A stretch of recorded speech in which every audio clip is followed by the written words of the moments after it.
hermosa mañana. Amén. Bienvenidos a cada uno de ustedes. Amén. Y le voy a pedir a la hermana Noemí si por favor me presenta en esta mañana la oración para comenzar la escuela bíblica. Señor, te damos gracias en esta mañanita gloriosa, pero mañanita preciosa tuya. Te damos gracias por tu presencia, te damos gracias por este lugar donde nos reciben, Señor, con tanto amor, con tanto cariño. Te damos las gracias. Nos vamos a sentar a tu mesa, Señor, para disfrutar del pan de tu palabra. Permite que podamos apreciar ese pan, porque tu palabra es el pan de vida. Y nosotros estamos receptivos en esta mañana para escucharte, Señor, para obedecerte. Y te decimos como el niño Samuel, habla, Señor, que nosotros escuchamos. Bendice a la pastora Nair, utilízala con palabra de sabiduría, palabra de revelación en esta mañana. Y bendícenos a nosotros como audiencia. En el nombre de Jesús te damos gracias. Amén. Y nosotros en estos últimos meses hemos estado discutiendo los milagros, y en particular en estos meses los milagros de Jesús, y en este mes en particular los milagros que tienen que ver con con resucitando a los muertos. Y la clase de hoy es Jesús resucita al hijo de la viuda de Naín. Y yo le puse como nombre milagro de misericordia. Amén. Y esto se encuentra en Lucas 7, los versos del 11 al 17, y están ahí para que lo podamos leer y para que nos sirva de referencia. Y este milagro solamente se refleja o se habla de él en el libro de Lucas, en el Evangelio de Lucas. Y lo voy a leer, y dice, Pastor Oni, ¿no los puede leer?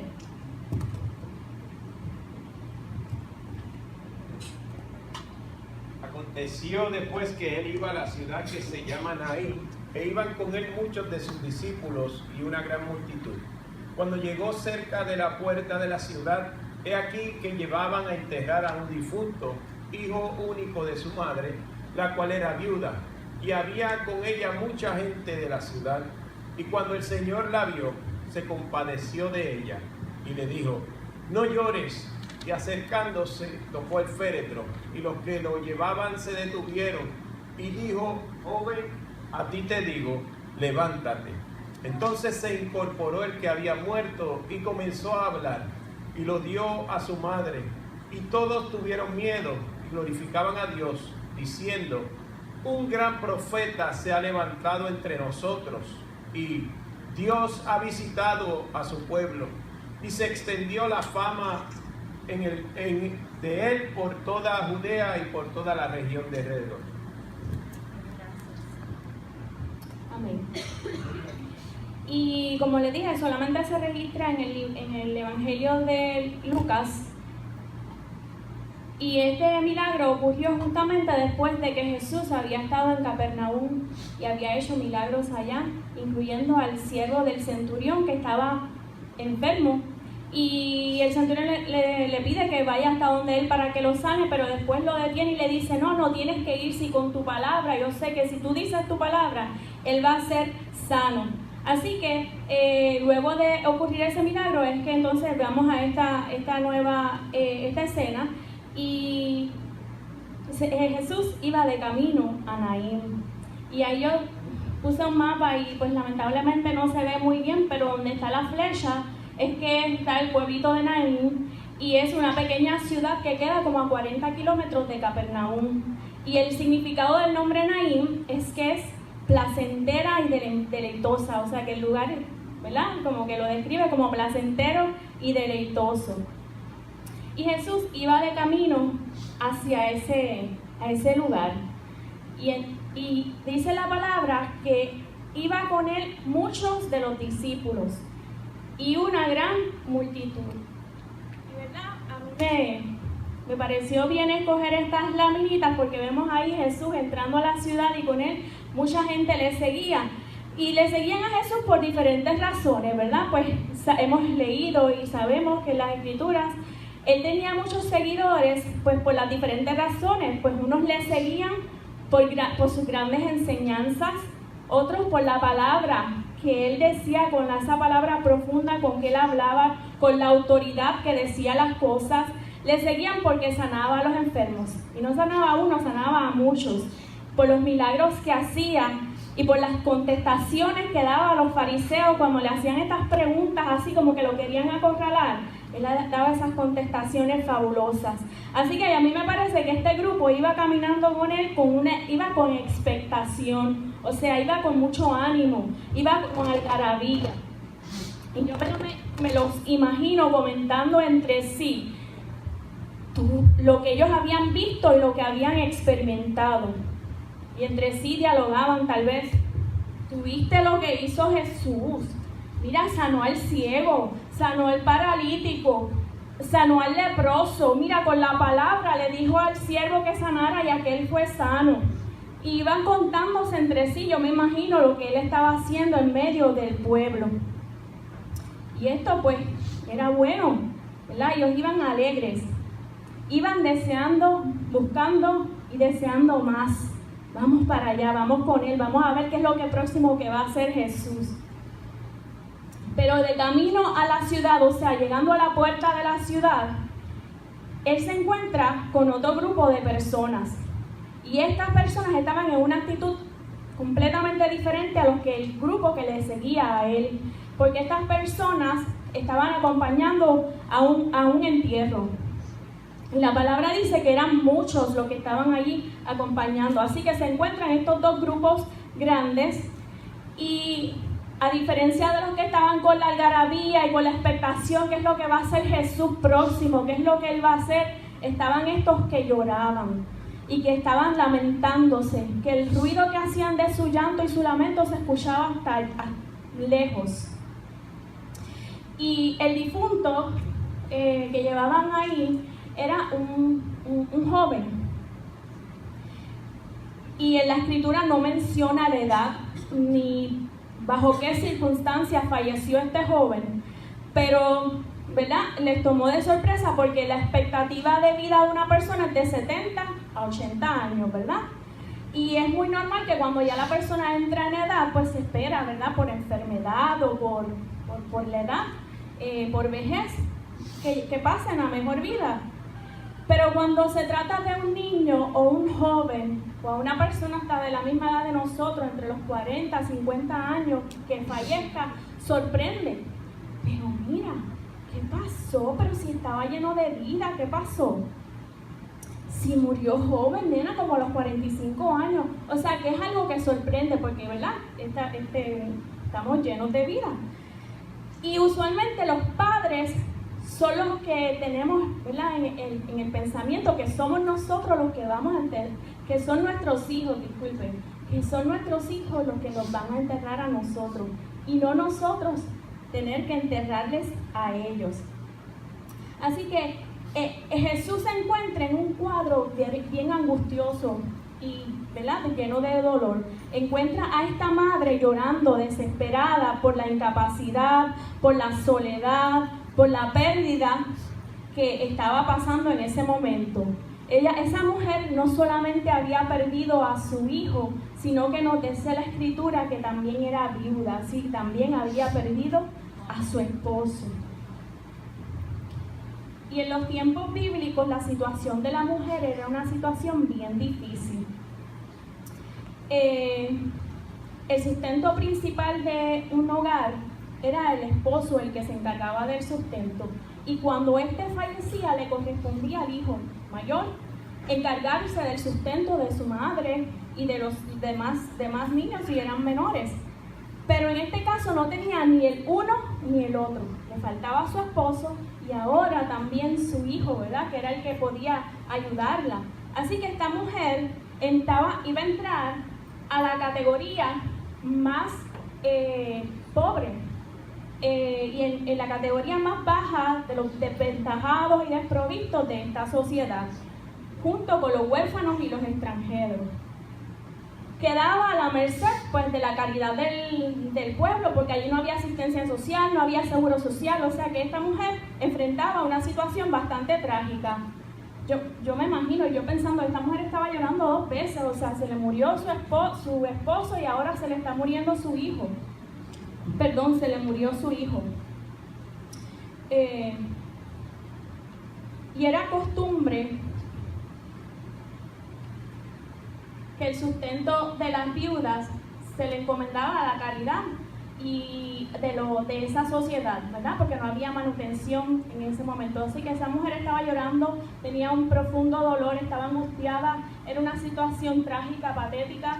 Ella debería estar llorando de impotencia, desesperación, de angustia. ¿Cómo describirlo, verdad? Solamente una persona que tal vez haya vivido o experimentado eso, pues es que, ¿verdad?, puede entenderlo.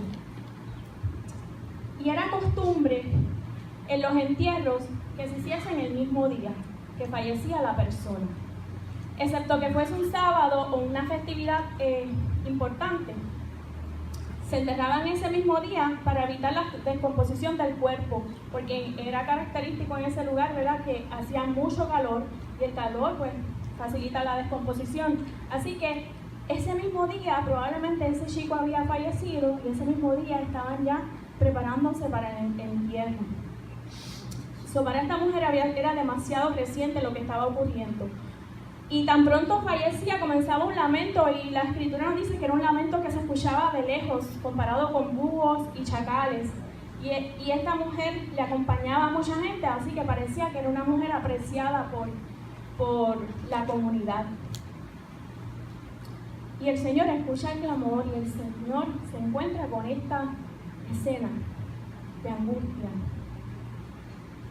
Y dice la palabra que el Señor, Jesús, la dio.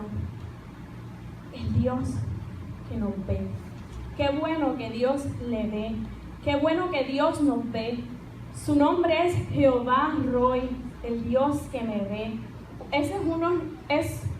El Dios que nos ve no está ajeno a nuestra necesidad. Él no está ajeno a nuestro dolor. A Él no está desapercibido tu necesidad. Él escucha nuestro clamor, Él ve nuestro llanto, Él ve nuestra necesidad. Para Él no hay nada oculto, no hay nada escondido. Así que el Señor nos ve, el Dios que nos ve. Éxodo 3:8, me encanta esta porción de la Biblia cuando el Señor le hace el llamado a Moisés y le dice: he visto lo mucho que ha sufrido mi pueblo en Egipto de mano de sus opresores y he escuchado su queja pidiendo ayuda. Estoy consciente de su dolor. Qué bueno que el Señor nos ve. Amén. Amén. Nuestro llanto, como le dije, no pasa desapercibido por Dios. Nosotros no tenemos que explicarle nada, decirle: Señor, mira por lo que estoy pasando, porque Él sabe, Él ve, Él conoce. Muchas veces, ¿verdad? Y si somos de los que decimos: pero Señor, es que esto es muy difícil, tú no entiendes, tú no sabes por lo que estoy pasando, esto es fuerte, tú no sabes, Señor, esto es difícil, es duro. En esta mañana el Señor quiere recordarte que Él sabe, que Él ve, que Él escucha, que Él está atento. Amén. Y ante esta escena dice la palabra que el Señor se compadeció de ella. Y la palabra compasión yo la busqué en el diccionario griego y es la palabra splagchnizomai. Bien interesante, splagchnizomai. Y esa palabra significa conmoverse, sentir compasión. Y es lo que describe que conmoverse desde lo más profundo, es como que de las entrañas, como que ese dolor que uno siente, que se les revuelca todo, porque las entrañas, que son los órganos más internos, se consideraba como el asiento del amor y de la piedad. O sea que Jesús se compadeció de él. Y esa palabra se utiliza o se compara mucho con la compasión que siente una madre hacia sus hijos. Y en particular hay una escena en la Escritura donde el rey Salomón se le llevan 2 mujeres que estaban disputando acerca de quién era la madre del hijo. Ambas estaban durmiendo, una de ellas se voltea y mata a su hijo, y cuando se levanta intercambia a los niños Y la verdadera madre dice, pero mi hijo no está muerto, mi hijo está vivo. Y vamos de Salomón, y Salomón allá dice, bueno, pues vamos a hacer algo. Si las dos están peleando por el hijo, vamos a dividir al hijo por la mitad y a cada uno le damos la mitad. Pero la mujer, la verdadera madre, se le conmovió las extrañas y le dijo, no le hagas nada, mejor dáselo a la otra, porque que esté vivo a que se muera. Así que ese es lo que significa compasión, cuando se les retuercen a uno las extrañas. Y Jesús nos dice la palabra que se compadeció en muchas ocasiones mientras estuvo aquí caminando en medio de nosotros. Mateo 9, 33, 36, Mateo 14, 13, 14 y Mateo 15, 32. Y en Mateo 9, 35 y 36 dice,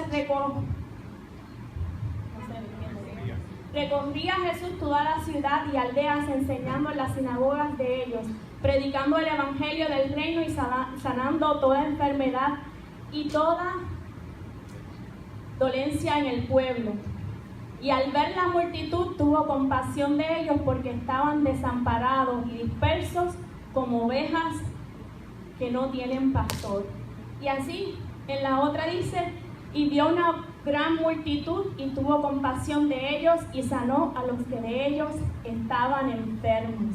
Así que el Señor Jesús se compadecía y actuaba en favor de ellos. Y el Señor le habla y le dice, ¿sabes qué? No llores. Que no llore, pero que tú le digas a una madre que no llore. Pero si es que amerita llorar, ante una pérdida amerita llorar. Y lo menos que uno necesita o quiere escuchar es que alguien le diga no llores, porque ya tienes todo su derecho, ya está en luto. El llanto nos permite liberarnos del dolor, el llanto nos permite sanar, y era tiempo de llorar. Era tiempo de llorar como si no existiera mañana, porque para ella no había esperanza. Ella iba, ¿verdad? No tenía quien la sustentara, iba a caer en la caridad del pueblo, en el grupo más desventajado. Ella estaba, ¿verdad? Tenía que llorar. La misma palabra lo dice en Eclesiastés 3. Todo tiene su tiempo, y todo lo que se quiere debajo del cielo tiene su hora. Tiempo de nacer, tiempo de morir, tiempo de plantar, tiempo de arrancar lo plantado, tiempo de matar, tiempo de curar, tiempo de destruir, tiempo de edificar, tiempo de llorar y tiempo de reír. Así que esta mujer estaba en el momento de llorar, porque ella estaba en luto. Pero él llamó la atención de esa mujer y le habló como quien tiene autoridad. No llores, no llores. ¿Sabe por qué le dijo que no llores? ¿Por qué ustedes creen? Porque ya no había necesidad de llorar, porque la vida misma, el mismo Señor, el que daba la vida, el creador del universo, del cielo, de la tierra, que con su palabra mandaba y se hacía, el dador de la vida, que con su palabra creaba y derribaba, abre y cierra, da orden y todo se sujeta, estaba allí, delante de ella, la vida misma. Y a veces nosotros nos pasamos llorando y lamentándonos ante las situaciones y nuestras circunstancias, y seguimos quejándonos y quejándonos, llorando y llorando. Pero el Señor en esta mañana nos recuerda, mira, yo estoy en control. Este es el tiempo, ya pasó el tiempo de llorar, ahora este es el tiempo de que quiero que veas lo que voy a hacer, de que estés a la expectativa de lo que voy a hacer contigo y en tu situación. Es momento de consolarnos. Y el Señor, que llamó la atención de esta mujer y le dice, no llores, en esta mañana también nos recuerda, mira, ya es tiempo de estar pendiente de lo que quiero hacer contigo. Y llamó la atención de la mujer. Y también tocó el féretro donde estaban acostado el joven. Y cuando tocó el féretro también los que estaban cargándoles se detuvieron. Y el difunto se acostaba como una camilla. Y en la camilla se ponían unos palos atravesados para poder caerse, fuese más fácil cargarle. Y el Señor llama la atención de todo el mundo. La mujer, no llores. Toca el féretro y los que lo cargaban se detuvieron. Y esta mujer no había pedido nada. Ella estaba ensimismada en su llanto. Ella estaba ahí llorando, como le dije, como si no hubiese mañana. Ni siquiera le había dicho, Señor, pero mira, si hubiera llegado a tiempo, es que si con tu sombra pasaba, se hubiera despertado, se hubiera levantado. No le dijo, ayúdame, no le dijo, ten misericordia de mí. Esa mujer solamente estaba llorando. Probablemente ni se había dado cuenta que Jesús había estado allí, o que estaba llegando allí. Pero entonces el amor del Señor se convierte en acción. Le dijo, no llores. Y detuvo el féretro y le dice al joven, levántate. Y entonces se combina la compasión con la misericordia. La compasión es cuando nos conmovemos ante la necesidad y las miserias humanas, pero la misericordia de Jehová, la misericordia, el Gesed, es la bondad y el amor de Dios en acción ante la actitud y ante la situación y la condición humana. Son actos gratuitos y espontáneos de bondad y de amor. La palabra misericordia se queda corta para todo lo que en sí abarca y para todo lo que quiere describir. Esa palabra en particular, la Biblia registra que se dice 241 veces. Es la oración más orada en la Biblia. Ten misericordia de mí. Y se puede sustituir por otras palabras como amor, bondad, fidelidad, ternura, favor, compasión, piedad, misericordia, amabilidad. Y la misericordia es distintiva del carácter de Dios. Él mismo se describe en Éxodo 34:6. Entonces pasó el Señor por delante de él, Moisés, y proclamó el Señor Dios compasivo y clemente, lento para la ira y abundante en misericordia y fidelidad, el que guarda misericordia a millares, el que perdona la iniquidad, la transgresión y el pecado, y que no tendrá por inocente al culpable. Él mismo se describe como compasivo y misericordioso. La misericordia de Jehová son nuevas cada mañana. Su fidelidad es para siempre. Nunca decayeron sus misericordias para mí. Aleluya. Son nuevas cada mañana, son eternas.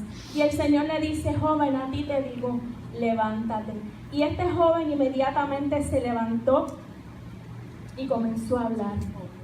Amén.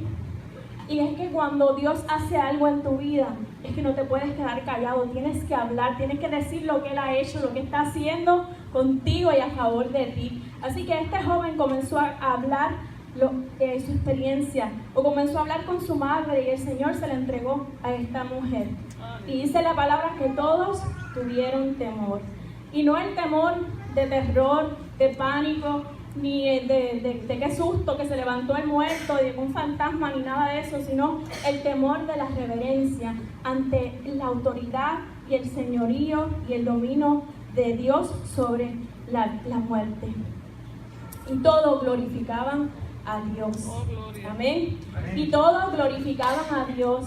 Ante un milagro tan maravilloso, todos comenzaron a glorificar y darle honra y honor al Dios que está en control de toda la creación, al que tiene control sobre la vida, al que Él mismo no se sujetó ante la muerte, sino que resucitó al tercer día. Así que todos lo glorificaban. Amén. Amén. Y la conclusión, que no está escrita ahí, es que la misericordia de Dios es maravillosa y se combina la compasión con esa misericordia y se convierte en acción. Es amor en acción, es amor para cada uno de nosotros. Yo quiero compartirle con ustedes esta cita que encontré. J. Dwight Pentecost solía decir que la misericordia es el ministerio de Dios al desdichado. Es tanto inmensamente personal como inmensamente práctico, porque cuando me tratan injustamente, la misericordia de Dios alivia mi amargura. Cuando me aflijo por una pérdida, alivia mi dolor, mi ira y la negación. Cuando lucho por la discapacidad, me alivia sentir lástima de mí misma. Y cuando soporto dolor físico, alivia mi desesperanza. Cuando soy pecador, alivia mi culpa. Que el Señor les bendiga y les guarde. Y nos preparamos para adorar al Señor a través del devocional y los